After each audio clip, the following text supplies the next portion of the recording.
And now, it's time for the Mike Calta Show Cruise Podcast.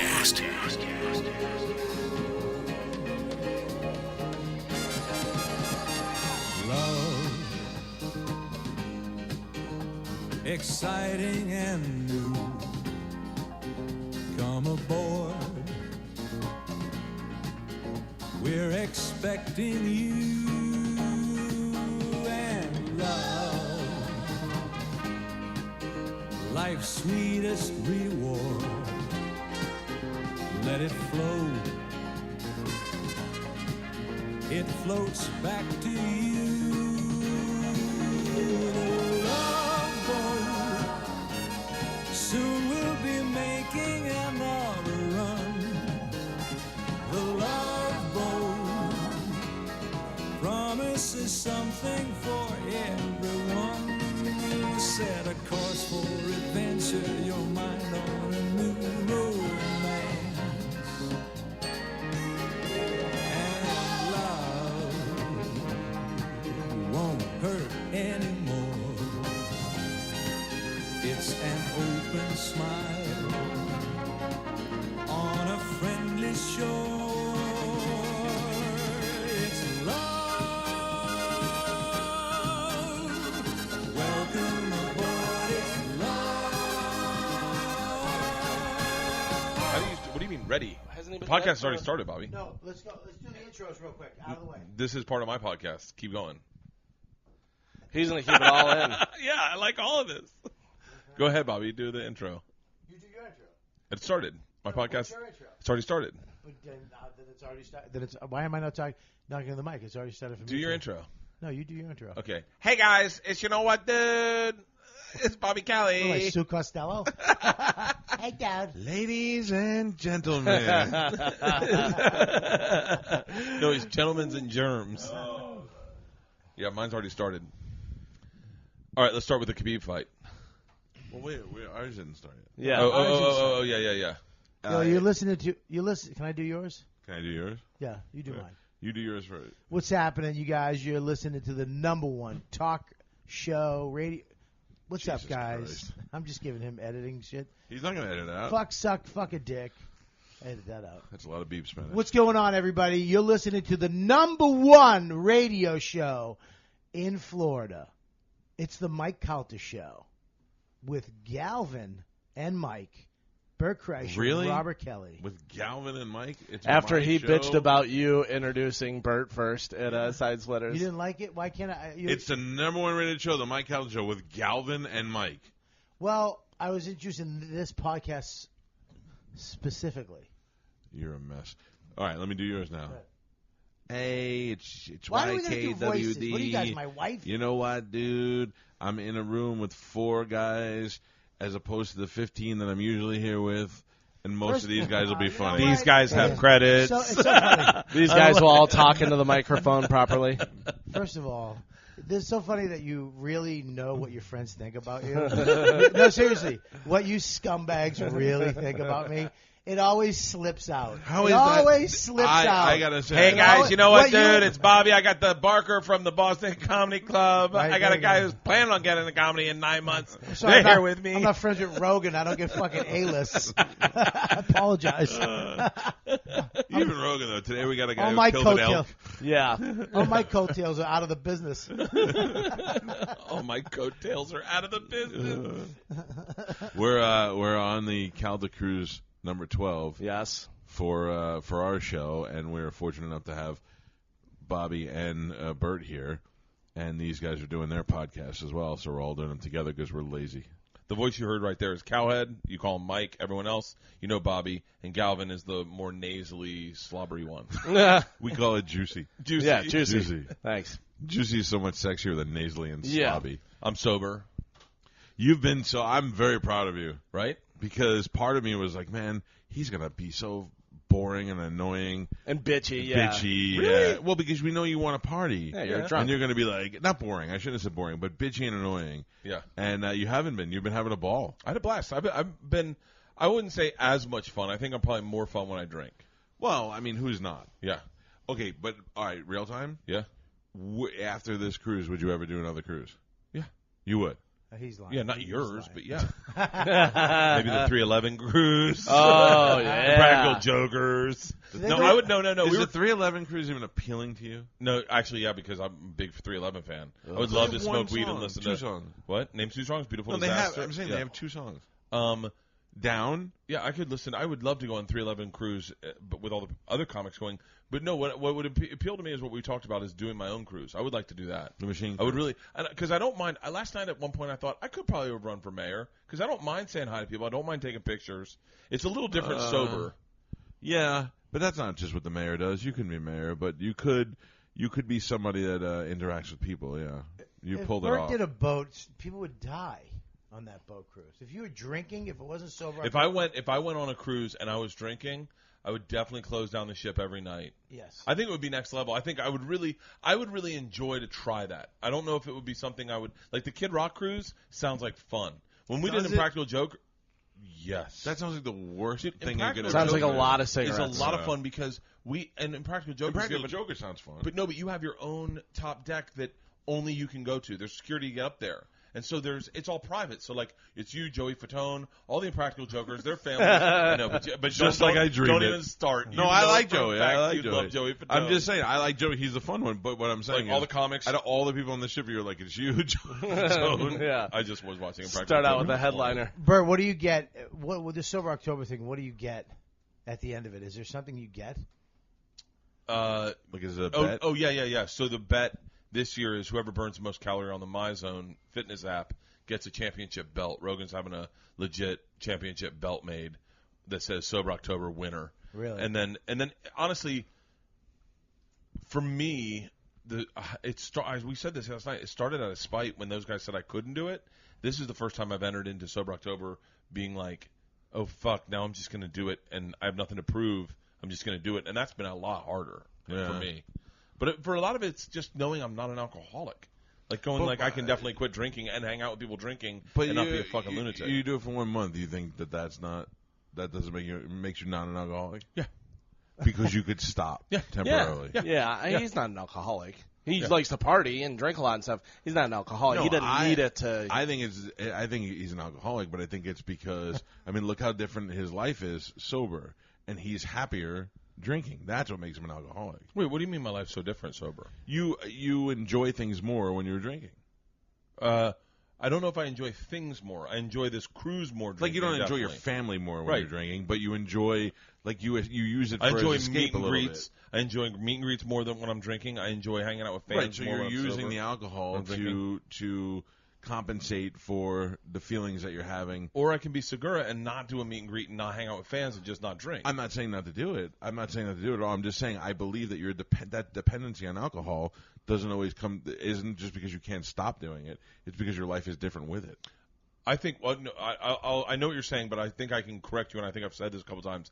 I have a trigger inside my heart that wants to reward me for nothing. And I think if that is the base of alcoholism, I got that. But it's the same thing with eating. Like last night we got done that cigar, Bobby, and I was like, I want an ice cream cone. Like I want a treat. I want to treat myself to something, and I haven't earned it. That's not. He's not. You're not. I don't know if you're an alcoholic. You can't. Being an alcoholic myself, Bert is pretty much the same guy drunk as he is sober. You know what I mean? Yes, And he it's doesn't. different He levels. doesn't. He doesn't get into trouble when he drinks. He doesn't. And the main thing is he doesn't give a fuck. He likes drinking. So when somebody doesn't like drinking, I tried to stop. I can't. Blah blah. It's ruining my life. All the underlying causes. That's when somebody has a problem drinking. Bert does not have a problem drinking. Right, so that's like one of the big identifiers. Is it causing problems in your life? And it's not. It's actually causing success. Happiness. Yeah, happiness. I mean, Yeah. happiness. His fan base Right. comes out to drink. The clubs don't even care if he sells a ticket because he's broken bar tab, not ticket sales. He's bar tab fucking records. Correct? Yeah, I've probably set the highest bar tabs in every single club. That's when I used to tour with Dane. They hated him with comedy clubs because everybody drank a Coke. So they're drinking Cokes. Smoothies when he's there. Well, it was just all kids that like, can I have a Diet Coke with their moms. You know, These people are fucking partying. Remember we went to Tampa, we did the Call Sick to Work show, Oh, yeah. and we walked in, they're like, we're out of beer. Yeah. And we're like, which one? They're like, all of them. And we're like, wait, you're out of all beers? And like, we have no fucking, they weren't even happy about it. And I'd like to point out that show was so good a man died. Yep. Yeah. A guy face planted. He was sitting on a stool, and he was so drunk he went head first, just sitting there, Hands and face down. no hands. No nothing. hands. No hands to try and stop it. Died a week later. Stood up, Split. but he died from cancer. He didn't die Well, from well, a head yeah. Still wound. died. You don't He know what, stood you up don't know and what he the goes, last God, straw he- was. One of my He died from favorite cancer lines. or from that injury? He stood up and he goes, in the middle of my show, and goes, I have stage 4 bone cancer. In the middle of the show, that's the kind of fucking show this was, Bobby. And I go, let me buy you a drink. And he goes, rum and Diet Coke. I go, why are we going diet? The best part about that show was when you took out your phone and called Segura. And then after the show, I was like, you gave out Segura's phone number. Segura doesn't know this. Segura doesn't know this. He had to change his phone number. He doesn't know that I gave out his phone number. He got a new phone the next week. He's like, dude, I started getting all these phone calls. You not only did you not remember giving out his number, you go, I called Segura? You didn't even remember calling him. Dude, the scariest part of that whole show is I woke up the next day in a house I had never been in my entire life. I woke up that afternoon, it was a morning show. I woke up in the evening in a house I'd never been in my entire life. Got up, was walking around like, where the fuck am I? Where's my check? Where's my wallet? Where's my backpack? I don't know where anything is. And then I walk around the house and they have pictures of me. And I'm like, oh my God, who the fuck are they? These are children's. My parents had bought a new house and I had never been there. And I went to it. I did remember seeing it with my dad when I got there, and I woke up in it. And I was like, oh, I have pictures of my baseball team. He's an intense stalker. I have a question for you. Yes, Do Robert. you like drunk Bert or sober Bert better? I like them both. I think for the cases of this cruise, I would have said drunk Bert. But for me, out of all the things we do, we always say this is the fun times when we all just hang out at breakfast together or in the room together. So I don't need drunk Bert for that. Yeah. Yeah, this is I the kind of oldest- like yeah. sober, insecure Bert's even better. I like sober insecure Bert a little better too. Yeah. Yeah, it's Yeah. a little more real. Well, you're a little more real. We had a good time last night, but at night you're just gone. Like you're actually here with us at night. If you were drinking, you'd be fucking. There'd just be like someone winning at craps every 5 minutes. I see Bert with no shirt on somewhere.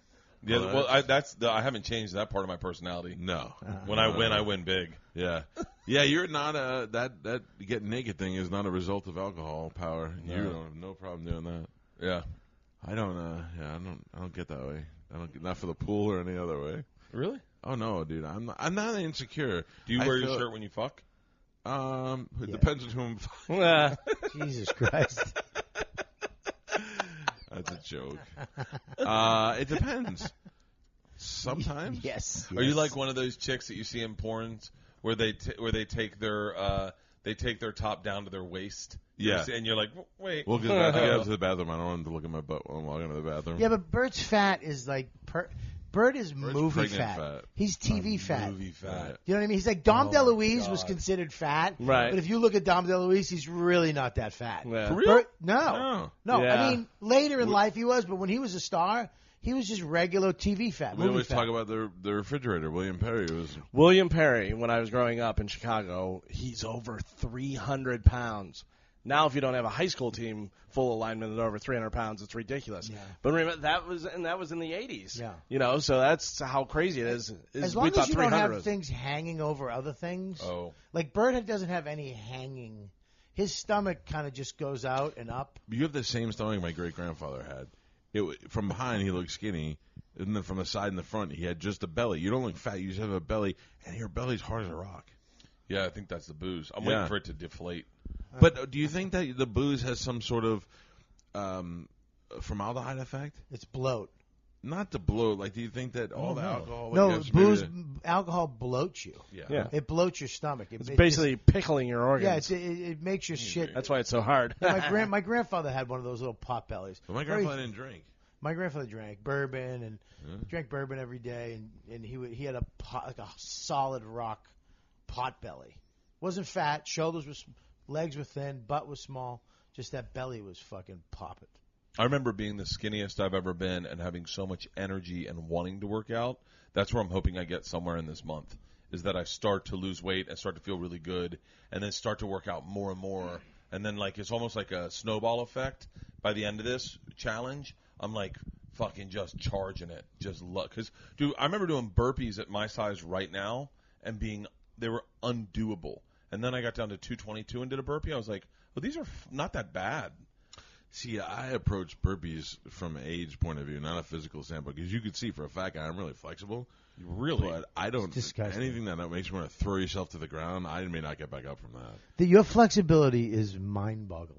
Which is odd because I don't do any stretching or anything. But you want to hear something really weird? When I lay down on my back to go to bed, I lay there crisscross applesauce with my feet. Like I sleep Indian style. Are you serious? Why? I don't know. I don't know. What I the just lay fuck? there. Cause, In case he has to take an emergency, it's yep. you fuck Whoa! I We're blew it. tired. We're on I a boat. blew it. Dude, it's all right. Emergency You got carpet coffee, right? ride. Oh, man. Damn You got it. coffee, Coffee's right? coming. Yeah. Coffee's coming. Oh, hey, pass me my water bottle. I've been drinking tons of fucking water. It'd be great if it was filled with vodka. He's been fucking trashed the That's whole time. when you know I was an alcoholic. Now, how do you think? Are you tracking Rogan and Ari and Tom? Ari's murdering What is it. Tom doing? No, he's doing his average everyday workout. Like which is what you think? Does he run? Does he just go to the gym for a little while? I think he walks around, hits water fountains. I don't know. I look at his workouts and I'm doing almost the same amount, and mine are murderous. But he does a lot of powerlifting. He's in. But is that counting for what you guys are doing? It is because it gets his heart rate up to 80%, and that's where you make all the money in this challenge is if your heart rate's at 80%. Rogan pointed out yesterday that if your heart rate's at 90%, you earn the exact same amount of points as if it's at 80%. So all these workouts Rogan's been doing where he's at 90% and pinning it, it doesn't matter. Ari just gets on an elliptical, and he's so out of shape that his heart rate gets to 80% in a matter of minutes, and then it just stays there. Yeah, but Ari lives like a homeless person, too. It's unfair because he walks everywhere. Yeah, but he's really out of shape. Like, he's legit really out of shape. Is he really? But Yeah. he's like medicine man out of shape. Like he's forever in shape. You know what I mean? Like No, he's just I skinny. love that we both tried jokes and they didn't work. I tried homeless man. He tried medicine man. They're both No, but I wasn't that's the making- same thing. I wasn't making a joke. Medicine Man's a homeless guy that comes on Cowhead show. No, he's Michael, not, he Mike's show. actually has a home, and but he's like a 60-something-year-old man who's been riding his bike everywhere his whole life. So as much as a dirty human being that he is and drinking alcohol, his body is just already conditioned to be skinny and No, but Ari is not. The thing is, Ari smokes weed all the time. Okay. And cardiovascularly, he's in horrible shape. And so when he gets on an elliptical, when he starts moving, his heart rate goes to 150 immediately because his heart's like, what the fuck are we doing? And so then he doesn't have to do anything, and it just stays there. Okay, well then. Whereas I got on the elliptical yesterday and was going as fast as I humanly could, and I could only get my heart rate to 130. Wow. So how long would it take me to get my heart rate up? Put my socks on. Getting up to Brush the your gym. teeth. Have you? You'd be surprised. Have you worked out since you've been here? No, on the ship. By the way, I've worked out 4 times. I've eaten dessert. I walked up the stairs from the floor. I think it was the 8th. I got to my door and I had to like hold onto the wall. No, I was so out of breath. Listen, I can do all that stuff. I'm not worried about that. The only thing is it's the physicality of it. My knees are bad. I'm a 47-year-old man. I got bad knees. Stairs are not my friend. Good. Everybody be quiet now. Oh, please. doing? I mean, could you just get a better listen, shot? What is it? I mean, I was- I try to give you good shots. Are you on Facebook Live? So I was doing Instagram Live. Facebook Live, Instagram Live, and I said it, and I put the phone down. So for like the first 20 minutes, we were all live, just audio. I'm just looking around, just doing little things, saying hi. Yeah, that's Better? yes. Looks fucking a million times better. So you'd say, Bert, that would you do this cruise again? And I wouldn't be offended if you said no because you've done It's a so bunch. funny. Last night, I actually thought I have turned down cruises for a lot of money, and I did this one for free. I actually paid to fly here, Yeah. and That's so but I do unfair. it. I do it because I truthfully enjoy just hanging out, dinners, bullshitting. Because what do I always say to you? I always go, Bert, I'm not going to ask you to go on the cruise. If you want to go, just tell me that you want to go. Yeah. And you're like, oh, man, 100%. Had I 100%. known it was going to be October, I probably would have did it. But I'd already committed to you, and I was like, well, I was hoping Rogan would forget it was October. And I was kind of waiting for you to say, hey, I don't know if this is a good idea. And I would have been like, okay, cool. I Yeah. don't, not that I'm happy But you had with to turn that, in the but- manifest. By the way, I There's love. there's a certain way you have to Calvin, do put this that down. stuff. You're not in the conversation. And also, every time he turns it to him, he does the sexy eyes. Yeah. He turns it to you, then he turns it to him and goes like this, then turns it to you. There's a certain way you have to do a cruise though. There's certain things you have to you have to find where your shit is. Like now I could do 2 more days. Like, all right, I'm going to go here, I'm going to nap here. I go here for my cigars when I'm going to smoke. I'll come down here for a little bit and then go over there for a little bit. Like the first day I was just fucking everywhere. I didn't know where I was going. Around all the shit, just all night pushing it. You got to kind of pace yourself. And, Well, you'd never been on one before. yeah. Yeah. So Yeah. now you're into it. That's my point. It's like now I know how to kind of. There's a way to do this. Oh, when you're You can't just drinking, go they're full. so easy. Yeah, it must You just be. wake up, you go do breakfast, and then you're like, you guys want to have a drink? And you go and you get a good afternoon buzz, take a nap, dinner, start drinking again, stay out all night. Dude, drinking on a cruise is so much fun. It's so much fucking. It makes a cruise. I don't understand why people would do cruises sober. Like I'm not. This cruise, especially this Barnacle barge that we're on now, this is just adult spring break. Yeah. I mean, if you're coming here to look for exotic foods and beautiful rooms, you're on the wrong ship. But if you come for a weekend of holy cow, let's party like we used to back in the day, this is what this is for. Adults acting like But this idiots. ship, this would be like what the Love Boat was. Like how nice that was, right? Or is it nicer than I think the Love Boat was a little nicer. than this? Yeah, this is a garbage boat. They make really It nice. really They have is. really nice boats. Like legit, really nice boats. Yeah, the Royal Caribbean boat that I've been on, that I went to Europe on, was unbelievable. It was unbelievable. How different? What's different? So it had the central part of it where the stairs are and everything here. They built it to where it's as what they call Central Park, and they put trees and grass in there in it, and restaurants that you could walk through and go eat at the restaurants and sit outside. And because of that, all the inside cabins are balcony cabins because you have a balcony to the inside of the park or a balcony outside. And then they put this aqua theater at the back of the ship so they could do like Cirque Aqua stuff.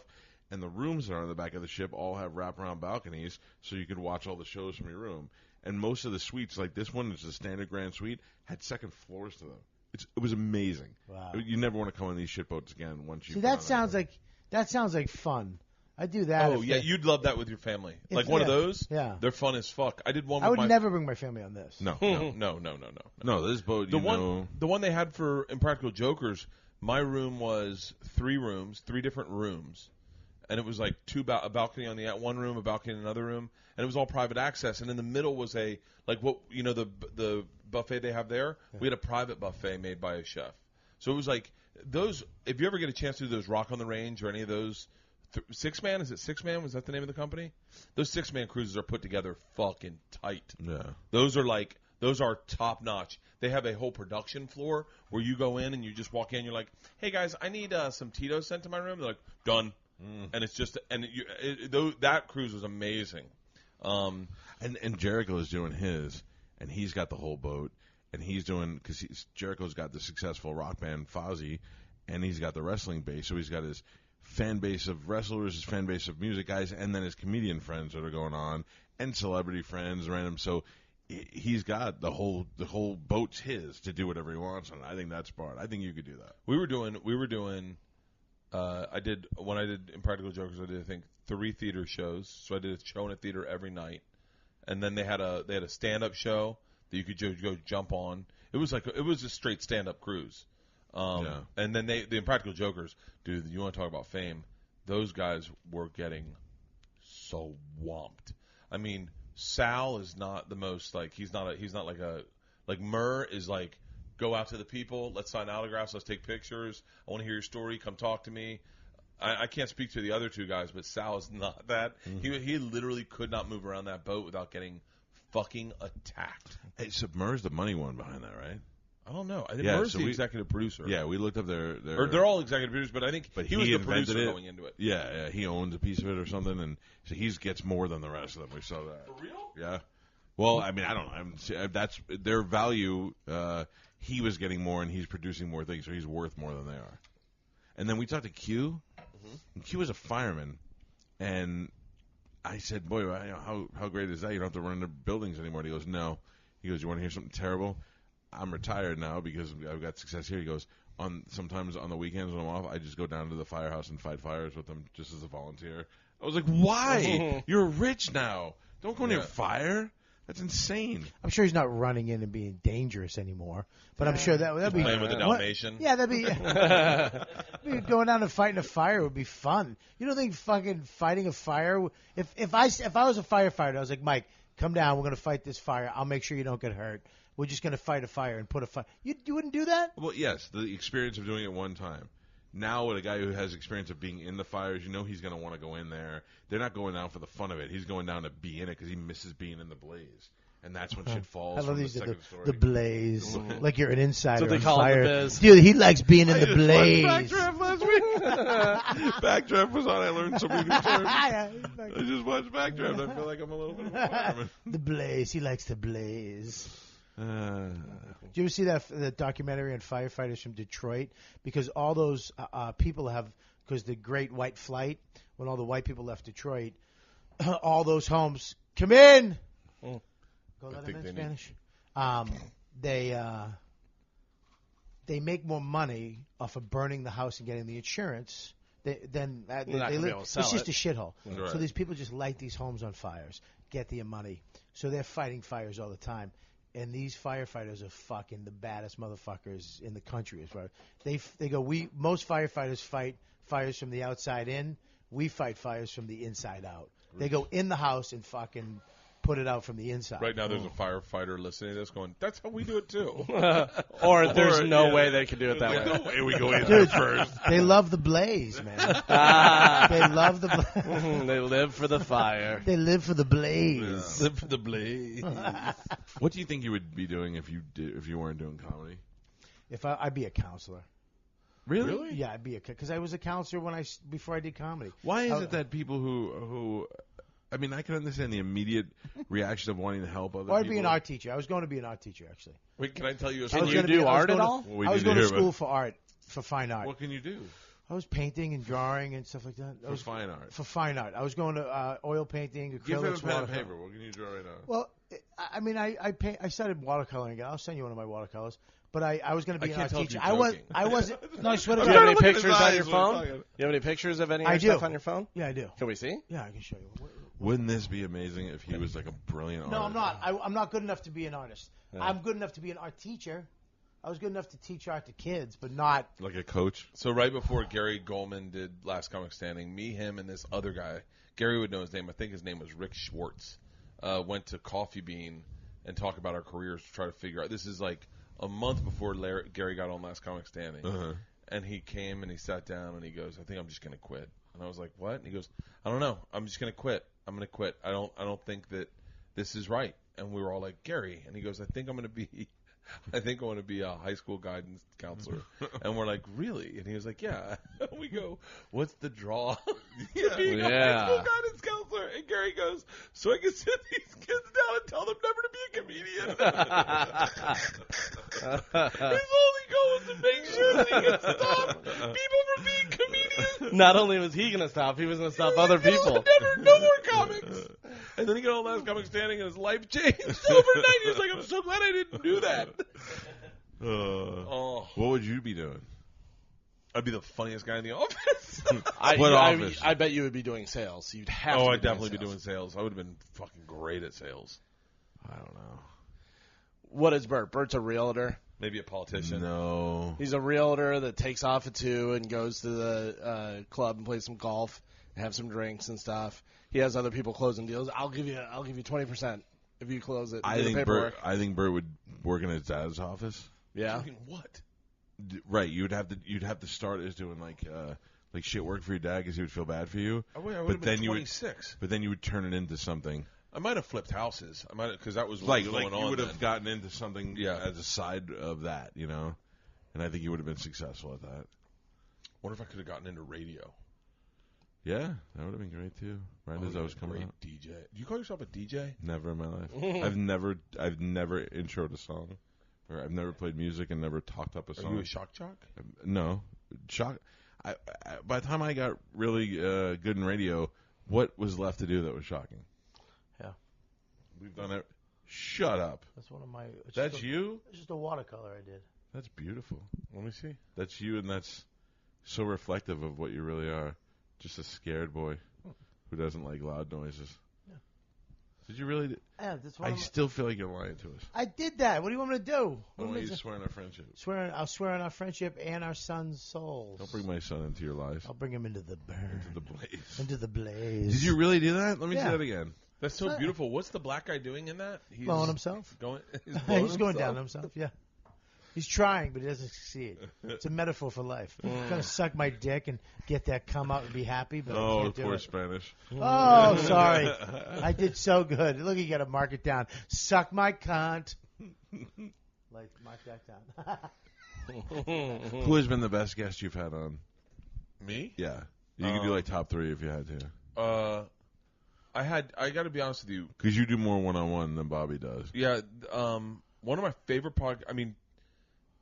I like the interview I did with D'Elia because everyone sees D'Elia as like this goofy, funny, silly guy, like almost sarcastic, silly guy.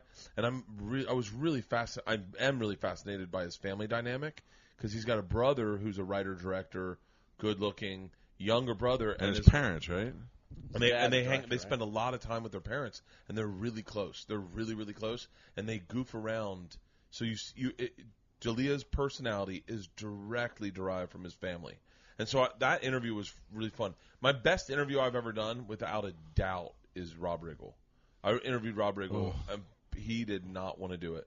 You could totally see it. I mean, by the way, and I apologize for Rob if he's hearing this and feels differently, but he did not want to do it. He walked in, and they called, and they're like, he has 45 minutes. And I said, well, just pass on the interview then. And they're like, excuse me?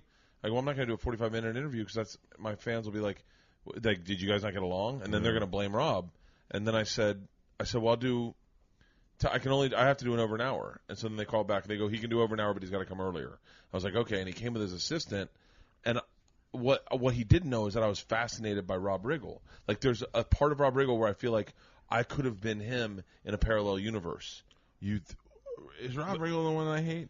Yeah, he's on Football Now. Yeah. Rob Riggle. I'm glad that it worked out with Bert, but if you're listening to this, I think you're the worst, unfunniest human being alive. He ruins football on Sundays. He is the worst. He is a garbage human being. Is that the one with the girl? Oh, the girl and the 3 guys? No, he's a the girl comedian. Remember that girl that we did? No, remember we did He's on Artie's show. He's on a TV show. He is a comedian that they force inject into Fox Football on Sundays because of what Jimmy Kimmel and Frank Caliendo did, and it is the worst garbage that's ever been on TV. My point is, I felt like I could have been him if I'd gotten into improv and acting instead of comedy. That would have been my path, and I couldn't understand where we differed, were different as men. But he was also in the Marines, Right. And so my goal was to find where we veered as men, and it was at 9/11. And I was like, and it was Is that when he went into the Marines? No, he was in the Marines. He was in reserve. He was in New York. He had just auditioned for SNL. He was in the cool UCB thing, and he was like friends with like all these and he was starting to blow up. 9/11 happened, and he re-enlisted and went over to Iraq or Afghanistan. Wow. And I was like, I'm too selfish. And you can see in the interview, if you watch the video, he gets really comfortable in it, and he goes from not wanting to be there to being there and enjoying it. And one of my obsession is to share with people that are not. I apologize if Rob Riggle's listening to this, but like I don't. He's not like he has a podcast, but he's not a podcaster. He doesn't love the art form. Like Bobby is a podcaster. Bobby was doing podcasts on MySpace. Him and Colin would get on phone calls and they'd talk and he'd air them. And that's what got me into podcasting. Right. Ricky Gervais is a podcaster.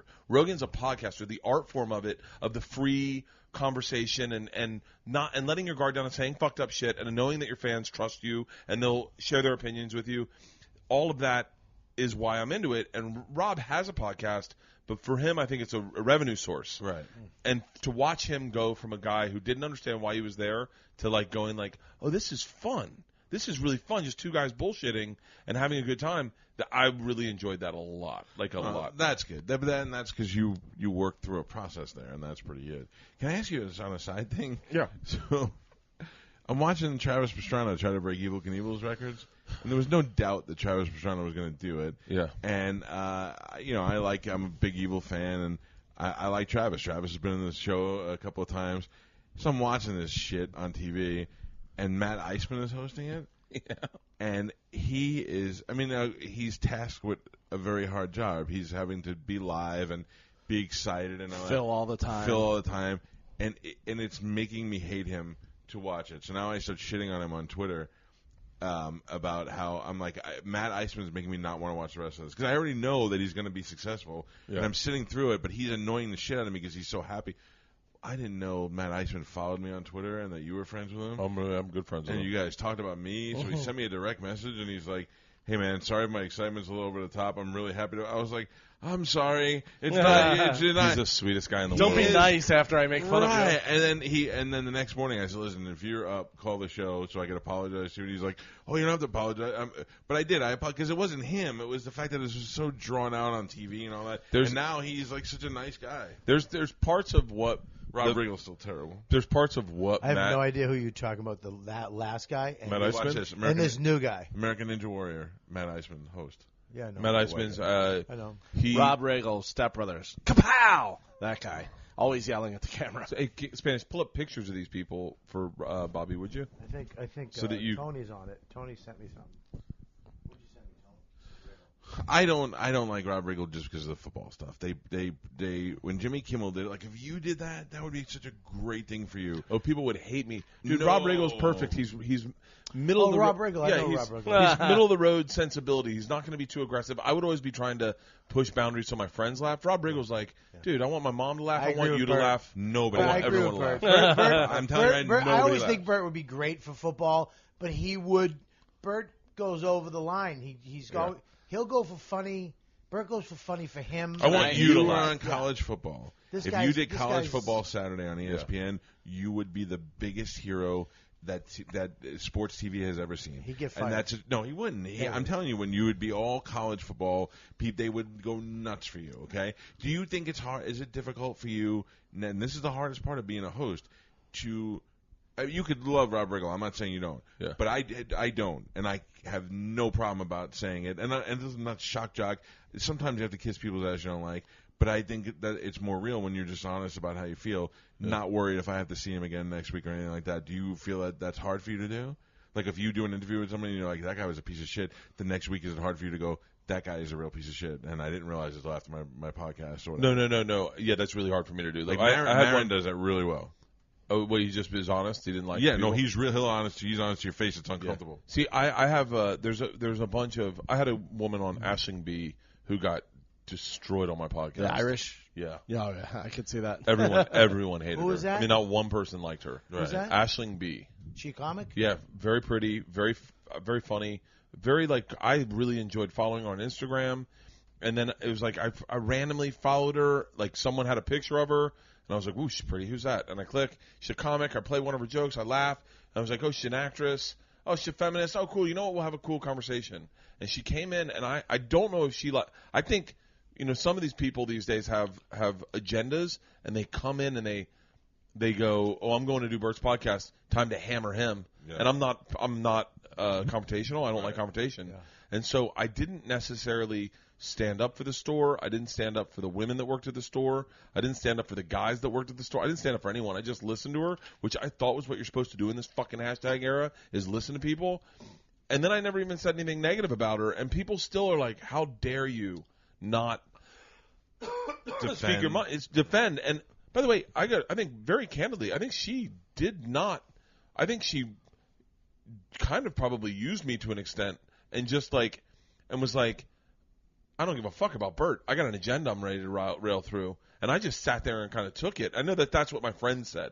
My friends that I have podcasts, they were like, "Dude, why didn't you even stand up for yourself?" And I was like, "I don't know. I just sat there. I don't want to kind of like confrontation." Part of the thing is you want to hear what they have to say. I and do. Let them say it and let them hang themselves. But were you afraid to say anything to her, or did you just? Well, I don't know. I don't know how many women were working at the store. I don't know.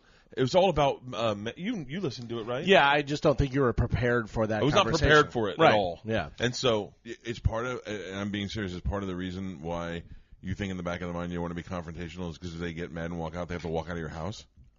No, I'm serious. If you I could throw somebody out of the studio, Right. but they have to walk through your living room. I never thought about The that. cross patch They your have pool. to not say goodbye to my children. Don't let my dog out. Don't let my dog. Come on, I said don't. And just hold the screen door open. Take that. I'm cool with being confrontational with a friend. Like Nikki Glazer came on, and I love Nikki, and I was like, But that's because you're comfortable. yeah. But I'm not like with someone I don't know. I'm not cool with confrontation. But do you know that guy, when he gets mad at a caller or something, it's my amusement. I sit there and I just I laugh at it. But when I have a guest in the studio or somebody that I feel like it's getting confrontational, my meter starts to rise. I'm like, oh, this is going to be fantastic. Oh, for real? Yeah, and I'm not like, I don't want to fight with everybody. I would much rather you come in, do a good interview, and be like, that guy was great. Like, Matt Iceman was great. Yeah. He could have called the show, and I could have been like, you sucked last night.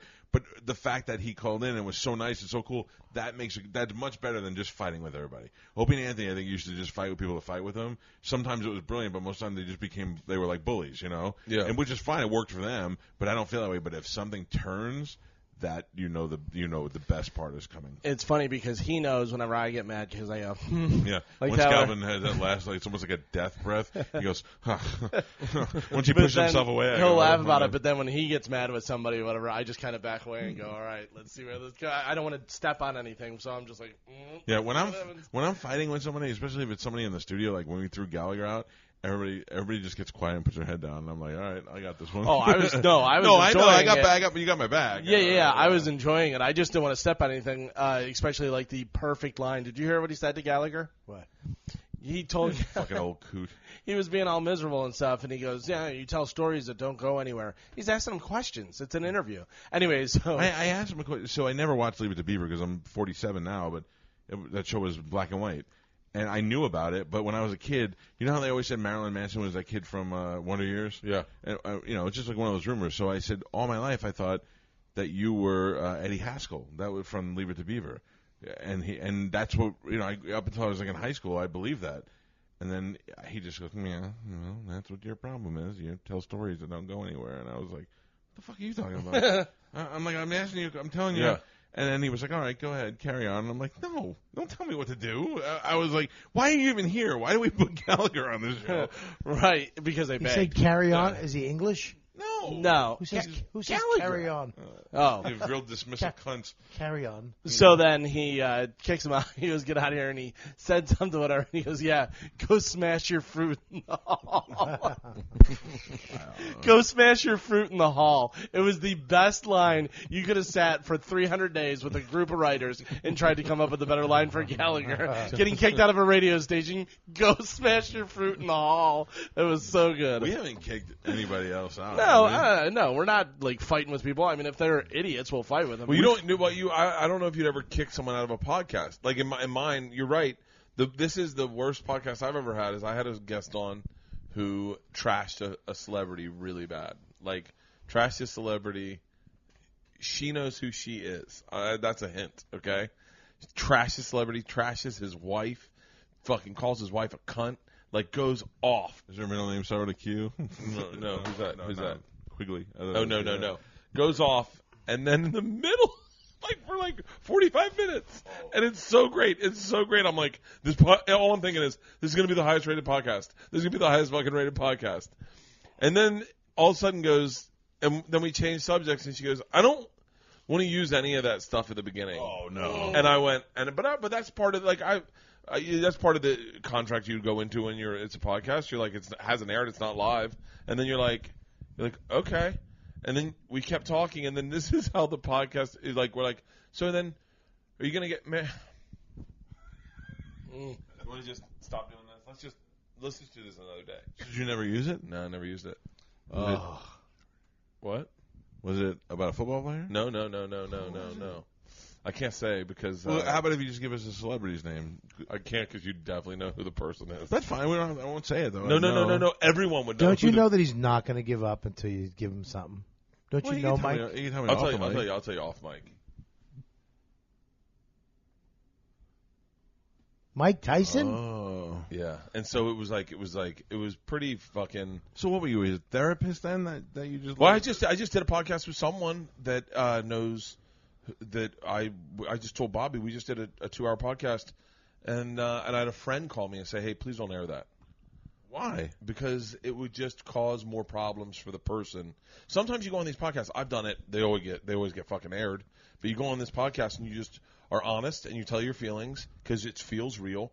And then all of a sudden, the whole point. The intimacy of the room, the one-on-one, or But whatever. sometimes you do it. Sometimes you do. Like I had Mike Lawrence was on my podcast when he wasn't even really.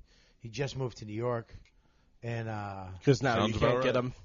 well, no, he's a sought after writer now. He's doing very well. But this is when nobody even fucking knew who he was, and he was on my show because unlike other shows, I have the up and coming people, and then they do they're famous now. So I the guys who are coming up, I kind of help them out because I'm a good person. But I love the fucking blaze of it all. But he was on the show and he did the Travel Channel, the toy guy, right? Remember the toy hunter, and this guy would go and.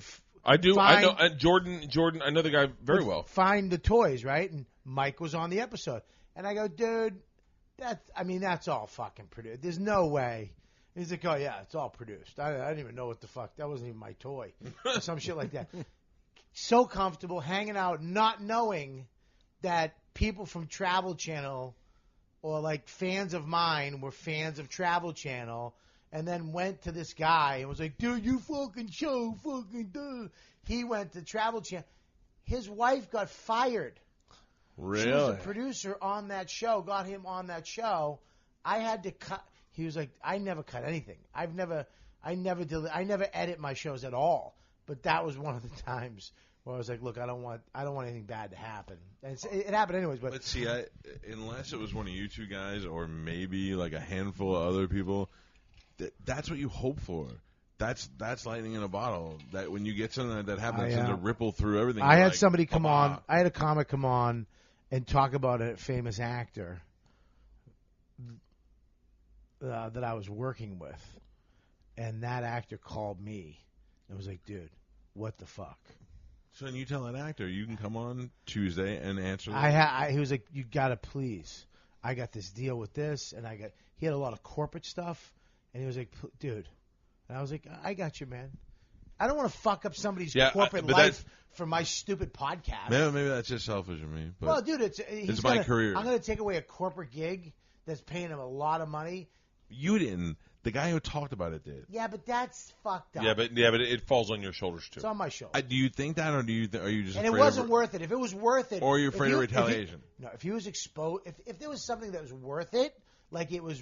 Okay, like, all right, juicy fuck enough. you. Yeah. I'd be like, you know what, dude, but it wasn't worth it. It didn't mean anything to anybody, and it wasn't that great of shit. It was just like reminiscing war stories, you know. I don't know. I fired a guy on the air at 7:00 in the morning, and then replayed it at 9:00. Just because I'm like, if it happened, you might as well get as much mileage out as possible. But that's different. I mean, I've fought with guys on the air. Lewis almost got beat up by a porn star on the air. Me and Lewis have fought in the air. I fought with one guy in the studio. It was me, Michael Che. I forget the guy's name. And like you said, because my podcast is comics, and it's not just I don't do interviews I don't like that much. I like when comics just sit down and we just start fucking talking like this. Yeah. And sometimes when someone's doing the show, someone else will give them a pep talk. Like Joe Lissa, dude, you got to do this. Make sure, which is the wrong move. Just come in and be yourself. If you're quiet, you're quiet. Whatever, Like Nate Bargatze would come in and just sit there and then throw out fucking stingers that would just level the room every once in a while. He was like a sniper. He just was himself. Yeah. He wouldn't get. This guy came in and was like, said some shit, and we did the bomb bandana because it bombed, and he took it and threw it at me. He goes, I'm not putting that on my mic. I go, no. I was like, no, dude, it's just a joke because he was like, yeah, I'm not putting it on my mic. Something like that. I go, put it on your mic, dude. You gotta, because we all kind of do that. He goes, no, Bobby, I'm not gonna. What are you gonna do? What are you gonna do? I stood. What am I gonna? I fucking, you know me. I'm a fucking lunatic. I stood up. I was like, what am I gonna get the fuck out of here? I told him, beat it. You wanna be? And he was like, Bobby, I'm just kidding. Yeah, Bobby, talking to the mic. I'm podcasting. I'm hosting this too. I just gave no, him the because signal. I was screaming. But I think Dante Nero gave him a pep talk, dude, and it was like the wrong move. Then he chilled the fuck out, and he was fined fine for the rest of the show. But people sometimes do tell people to act a certain way, and you flip. But I left that on the air. I'd never take that shit out. Right. You know, the time me and Lewis got into a fucking huge fight on the air. We fought a lot. I saw that. Yeah.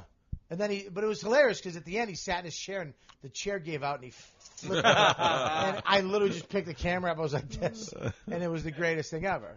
You know, but stuff like that, you can't. Well, You don't want to hang anybody out there to dry that had nothing, that didn't agree. Like if you're a friend of mine and we're doing a show and he exposes something about you and I'm hanging you out to dry, you didn't even agree to it. It's different if you're friends. Yeah, You don't and do it's it a to your podcast. friends. Like a radio show, I think is not even the same ballpark. It's a next level. That's a machine that needs to eat every day. Yeah. It needs to be fed new stuff, and it has to be really good stuff every day. Podcasting, you can do a bunch of shitty ones, and people will still listen because it's interesting.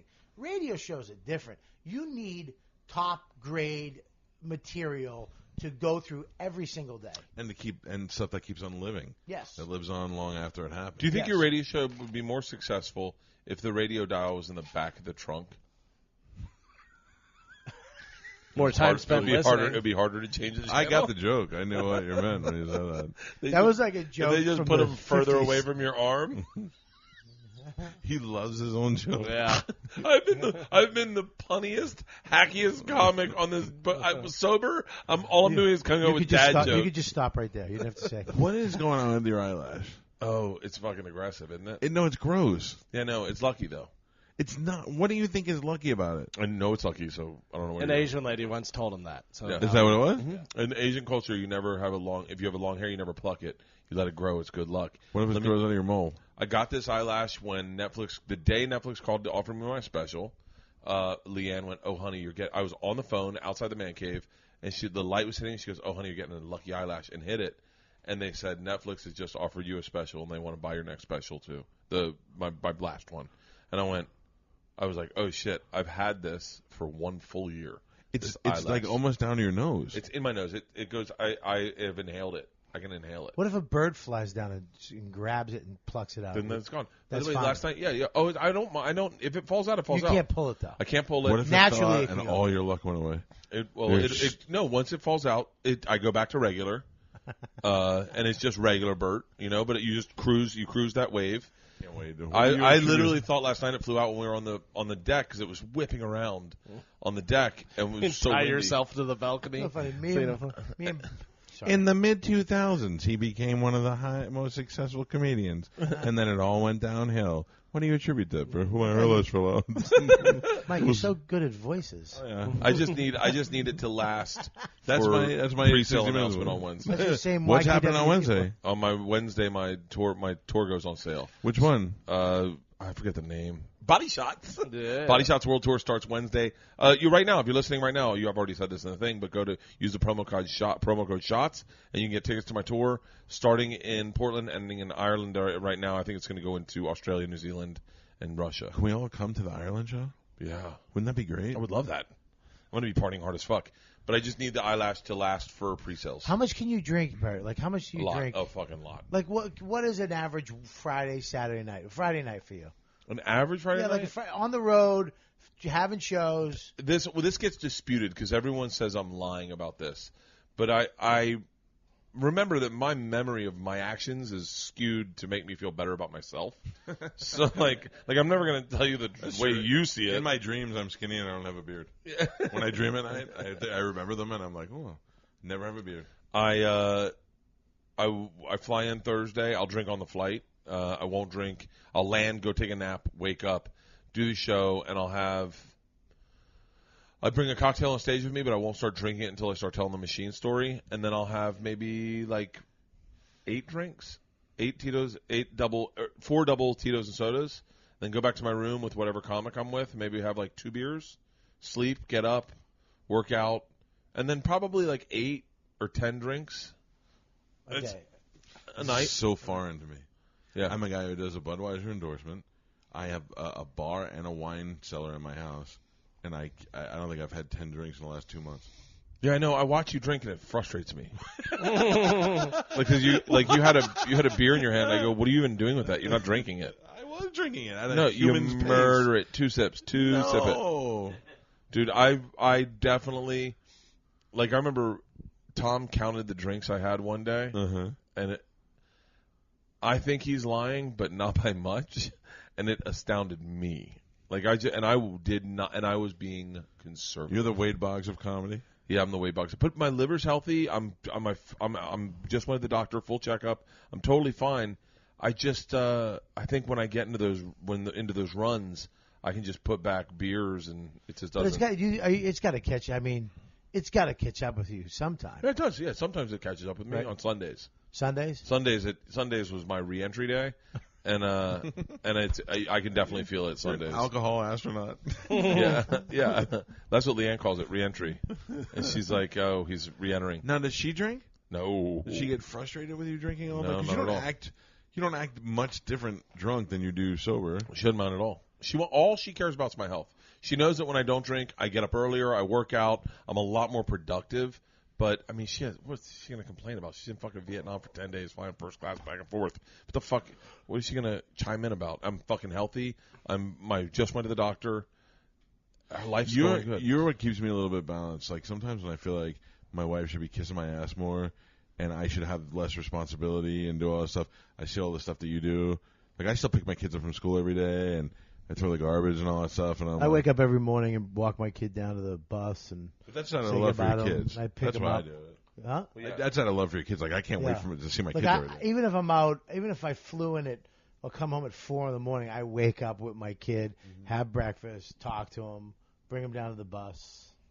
Yeah, I do all that shit too. But like I had to do my own laundry for this cruise, and I was very angry at that.